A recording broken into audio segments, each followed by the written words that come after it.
नमस्कार, मी अश्विनीपूर आणि तुम्ही पाहता DS न्यूज 24 बातमी आहे संगमनेर तालुक्यातून। संगमनेर तालुक्यातील गुंजाळवाडी येथे प्रसिद्ध कीर्तनकार निवृत्ती महाराज इंदोरीकर यांच्या कन्या ज्ञानेश्वरी यांचा विवाह सोहळा 3 मे रोजी अत्यंत शाही थाटामाटात पार पडलाय।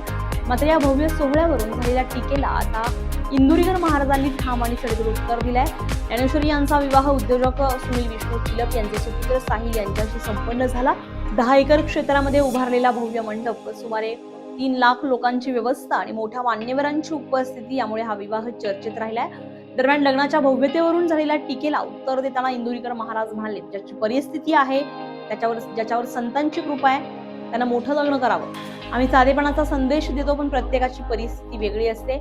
मठ आणि जेवणाबाबतच्या चर्चेलाही त्यांनी स्पष्ट उत्तर दिले। लग्नामध्ये पारंपरिक आणि सात्विक जेवणाची व्यवस्था होती, काही गोष्टी जाणीवपूर्वक टाळल्या। तसंच खर्चाच्या मुद्द्यावरही त्यांनी ठाम भूमिका मांडत सांगितलंय, या लग्नाचा 90% खर्च भक्त मंडळानं केलाय, देणाऱ्यानं दिलं, त्यामुळे टीका करण्याचा अधिकार कोणालाही नाही।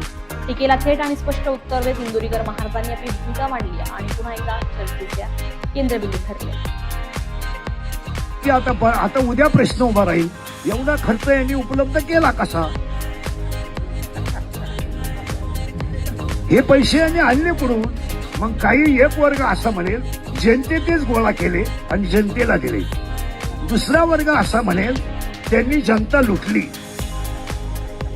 तिसरा वर्ग असा म्हणेल त्याला सगळ्यांचं समर्पक उत्तर आहे। माझ्यावर प्रेम करणारी जेवढी भक्त मंडळी आहे त्या भक्त मंडळीने 90%ला मी रात्रंदिवस 32 वर्ष रक्ताचं पाणी करून 6-6 तास बोलून 800 किलोमीटर प्रवास करून आम्ही कुटुंब चालवलं आणि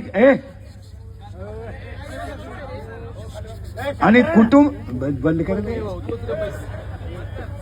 बंद कुटुंब चालवत असताना आम्ही नुसतं कुटुंबच नाही चालवलं, तर समाजाच्या देणेदारीतून आम्ही कोणत्या क्षेत्रात कमी पडलो नाही। बसलेल्या कोणत्याही माणसाने सांगावं की आम्ही कोणतंही क्षेत्र असो, मंदिर बांधायचं आम्ही पुढेच आहोत, सप्ताह करायचा आम्ही पुढेच आहोत, विद्यालय चालवायचं आम्ही पुढेच आहोत। अनेक लोकांनी विद्यालय चालवली असतील, पण आतापर्यंत 1 रुपया न घेता 13 शिक्षकांना नोकरी देणारा एखादी संस्था मला महाराष्ट्रात दाखवा, ती माझ्याकडे आहे। की ज्यांचे माझ्याकडे 15 लोक काम करतात, 1 रुपया न घेता मी विद्यालय घेतलं आणि आतापर्यंत विद्यालयाला 5वी ते 10वी पर्यंत चाचणीची फी सुद्धा नाही असं विद्यालय मी चालवतो।